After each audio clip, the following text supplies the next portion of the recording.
Hello বন্ধুরা, কেমন আছো?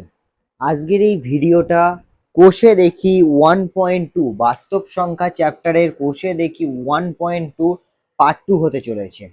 কেন পার্ট 2? আমি আগের ভিডিওতে কোষে দেখি 1.2 যে ট্রু ফলস কোন সংখ্যাটা মূলদ সংখ্যা অমূলদ সংখ্যা সেটা আমি বলে দিয়েছি, অঙ্কটা সেটা ভিডিও করে দিয়েছি। এবার হচ্ছে √5 √3 এইগুলোকে সংখ্যা রেখায় কিভাবে বসাবো সেইটার ভিডিও। কিন্তু একটা সমস্যা, সংখ্যা রেখায় √5 এর স্থাপন করি। এই অঙ্কটা করতে গেলে আমাদেরকে আগে এই জিনিসটাকে বুঝতে হবে, যেখানে লম্ব, ভূমি আর অতিভুজ এ বি সি একটা ত্রিভুজ এঁকেছি। ত্রিভুজ এ বি সি একটা ত্রিভুজ এঁকেছি এ বি সি, যার লম্ব হচ্ছে এ থেকে বি, ভূমি হচ্ছে বি থেকে সি, আর অতিভুজ হচ্ছে এ থেকে সি। তাহলে ত্রিভুজ এ বি সি যার কোণ এবিসি ইকুয়াল টু 90 ডিগ্রি, এই বি কোণের মান হচ্ছে 90 ডিগ্রি, যার লম্ব হচ্ছে এবি, বিসি হচ্ছে ভূমি, আর অতিভুজ এসি হচ্ছে অতিভুজ। তাহলে পিথাগোরাস উপপাদ্য অনুযায়ী আমরা জানি অতিভুজ স্কোয়ার ইকুয়াল টু লম্ব এক্স স্কোয়ার প্লাস ভূমি এক্স স্কোয়ার। ঠিক আছে, এইবার অতিভুজ কত? এসি, তাহলে এসি স্কোয়ার ইকুয়াল টু বসলো লম্ব AB, AB square plus plus বসলো ভূমি বিসি, বিসি স্কোয়ার। ঠিক আছে, এইবার এই এসি স্কোয়ারটা উঠে গেল, শুধু এসি ইকুয়াল টু এই এবি, এই স্কোয়ারের জন্য এই পাশে রুট চলে এলো। ঠিক আছে, তাহলে root over AB whole square plus BC whole square, তাহলে অতিভুজ ইকুয়াল টু রুট ওভার লম্ব এক্স স্কোয়ার প্লাস ভূমি স্কোয়ার। এই সূত্রটাকে জানতে হবে। এইবার দেখো, এইটা হচ্ছে আমি তোমাদেরকে শুধু বোঝানোর জন্য দেখালাম। এইবার দেখো √5টাকে কিভাবে বের করি। এইটাকে না বুঝলে তুমি এটা করতে পারবে না। √5 ইকুয়াল টু আমরা লিখতে পারি 4+1। এখন তোমার মনে হতে পারে আমি তো 3+2ও লিখতে পারি, কিন্তু 3+2 যদি তুমি লেখো তাহলে এই 2x² প্লাস 1x² এই স্কোয়ার ফর্মে তুমি নিয়ে আসতে পারবে না। তাই 4+1, তাহলে 4 কে যদি ভাঙা হয় 2, 2 এর স্কোয়ার কি 4, তাহলে 2x² 1 স্কোয়ার মানে কি 1। তাহলে ধরে নিলাম ভূমি হচ্ছে 2 একক আর লম্ব হচ্ছে 1 একক, যার ভূমি হচ্ছে 2 একক, লম্ব হচ্ছে 1 একক। এটা লিখলে ঠিক আমি যেভাবে আছে এইভাবেই করবে। ঠিক আছে, এইবার দেখো কি বলছে। এবার হচ্ছে এক্স থেকে ওয়াইটা সংখ্যা রেখে আঁকলাম। এখান থেকে এখান থেকে এর ডিস্টেন্স, এখান থেকে এর ডিস্টেন্স, এখান থেকে এর ডিস্টেন্স, প্রত্যেকের ডিস্টেন্স হচ্ছে এই যে এখানে তো আমার পক্ষে দেখানো সম্ভব না। এই সেন্টিমিটার থেকে এই এক এর যে ডিস্টেন্স, এই 1 থেকে 2 এর যে ডিস্টেন্স, মানে 0 থেকে 1 সেন্টিমিটার ডিস্টেন্স, এখান থেকে এর তার ডিস্টেন্স প্রত্যেকটাতে তোমরা এখানে দেখতে পারো। এই যে আগে যদি আমি ধরি তাহলে 1 2 3 কেমন ভাবে মিলে যাচ্ছে। ঠিক আছে, এইবারে এই হচ্ছে আমি 0 ধরলাম। এবার আমরা জানি 0 লেফট সাইড হচ্ছে ঋণাত্মক আর 0 রাইট সাইড হচ্ছে ধনাত্মক, তাহলে 1 2 3 4 করে রয়েছে, 5 6 7 8 যত দূর যাওয়া যায়। এবার হচ্ছে ভূমি হচ্ছে 2 একক, তাহলে এই 0, তাহলে এইটা হচ্ছে 1 একক, এইটা হচ্ছে 2 একক, তাহলে এই হচ্ছে ভূমি। ঠিক আছে, এই ভূমি হচ্ছে কত 2 একক, তাহলে এইটা হচ্ছে ভূমি হলো। ঠিক আছে, এইবার দেখো লম্ব কত বলেছে 1 একক, লম্ব 1 একক মানে এইটাকে ঘুরিয়ে ধরো, এই স্কেলটাকে ঘুরিয়ে ধরো। ঠিক আছে, এই যেখানে হচ্ছে 2 একক শেষ হচ্ছে সেখানে সেন্টিমিটারটাকে ঠিক করো, আর যেখানে এই 1 লেখা রয়েছে সেটা হচ্ছে 1 সেন্টিমিটার।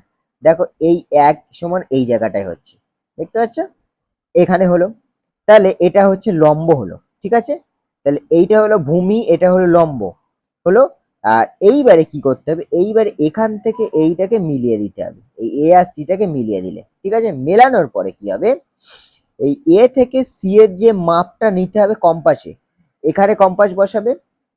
ঠিক আছে, এখানে কম্পাস বসাবে আর এখানে হচ্ছে পেন্সিল দেবে। পেন্সিল দিয়ে একটা এই রকম একটা বৃত্তচাপ আঁকবে, এই যে বৃত্তচাপ। ঠিক আছে, এই বৃত্তচাপ এটা হচ্ছে পি। ঠিক আছে, এই বৃত্তচাপটা হচ্ছে পি, এখানে কম্পাস বসাবে, এখানে পেন্সিল দেবে, দিয়ে এরকম ভাবে গোল করে একটা ঘোরাবে, দেখবে এরকম একটা চাপ আসবে, সেটা হচ্ছে বৃত্তচাপ। তাহলে দেখো ত্রিভুজ এবিসি এর ভূমি এ বি সমান হচ্ছে 2 একক, লম্ব বিসি সমান হচ্ছে 1 একক, আর অতিভুজ এসি সমান হচ্ছে √5 একক। সংখ্যা রেখায় √5 ইকুয়াল টু এপি স্থাপন, এই যেখানে বৃত্তচাপটা এসছে সেটা হচ্ছে পি। ঠিক আছে, আমি যেভাবে করেছি ঠিক এখান থেকে সেই পর্যন্ত করলে তুমি 5 এ 5 এই মার্কসটা পেয়ে যাবে। ঠিক আছে, আর এটা যেটা করেছি এটা বোঝানোর জন্য করেছি। দেখি নেক্সট অঙ্কটা দেখি, √3।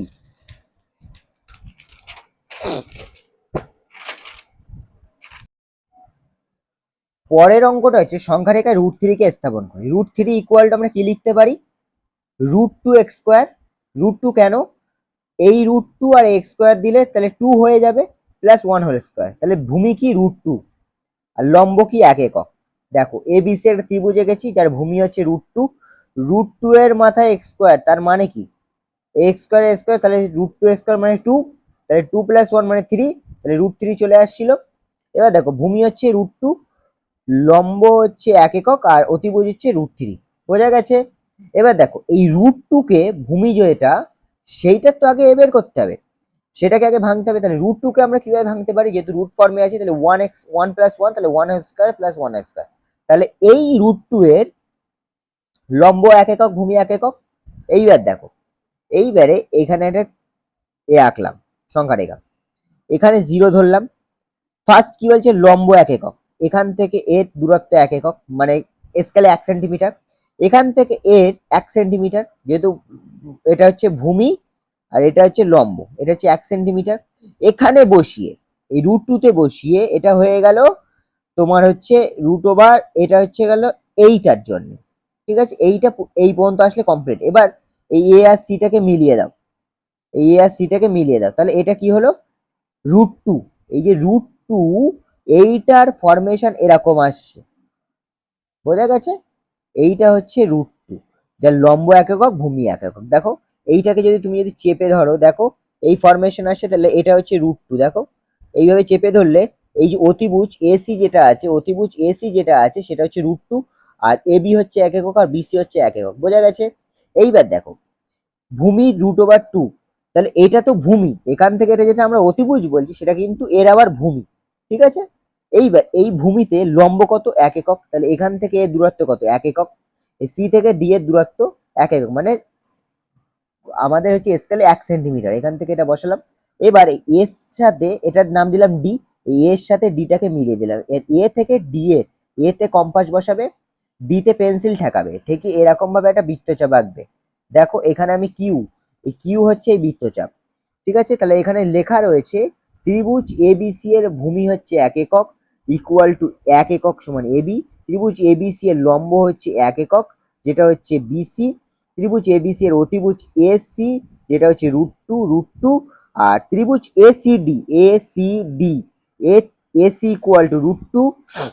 এই যে এসি ইকুয়াল টু √2 মানে কি, এটা হচ্ছে ভূমি, এটা হচ্ছে ভূমি। আর ডিসি হচ্ছে লম্ব 1 একক, আর এডি হচ্ছে √3 অতিভুজ। ঠিক আছে, তাহলে √3 কে সংখ্যা রেখে স্থাপন করে কিউ বিন্দু পাই। এইটা হচ্ছে পুরো অঙ্কটা। ঠিক আছে, এই হচ্ছে পুরো অঙ্ক।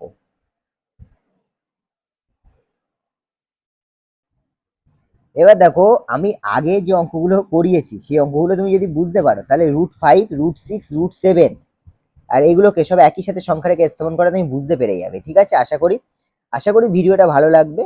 আর যদি ভিডিওটা তোমার উপকার আসে তাহলে অবশ্যই লাইক, কমেন্ট, সাবস্ক্রাইব করে দেয়। আর এই কোশ্চেনটা 6 দাগের এই কোশ্চেনটা পরীক্ষার জন্য ইম্পর্টেন্ট নয়, আমি আরেকটা জিনিস বলে দিই। ঠিক আছে, যেখানে আমি করিও নি। এখন যদি তোমরা কেউ করতে চাও অবশ্যই করতে পারো, কেন করবে না, কারণ বইতে আছে যখন তোমাদের প্র্যাকটিস করা অবশ্যই দরকার। আর যদি তোমাদের করতে গিয়ে সমস্যা হয় তাহলে আমার দেওয়া ওই আমার ইউটিউবে যে ডেসক্রিপশনে যে নাম্বার বা ভিডিও চলাকালীন যে নাম্বার আছে সেই নাম্বারে মেসেজ করো, অবশ্যই আমি দিয়ে দেবো। ঠিক আছে, তো আজকের ভিডিও এই পর্যন্ত। যদি ভিডিওটা ভালো লেগে থাকে তাহলে অবশ্যই লাইক, কমেন্ট, সাবস্ক্রাইব করে দিও। আর পরবর্তী ভিডিওতে দেখা হচ্ছে কোষে দেখি 1.3 এই এটাকে নিয়ে।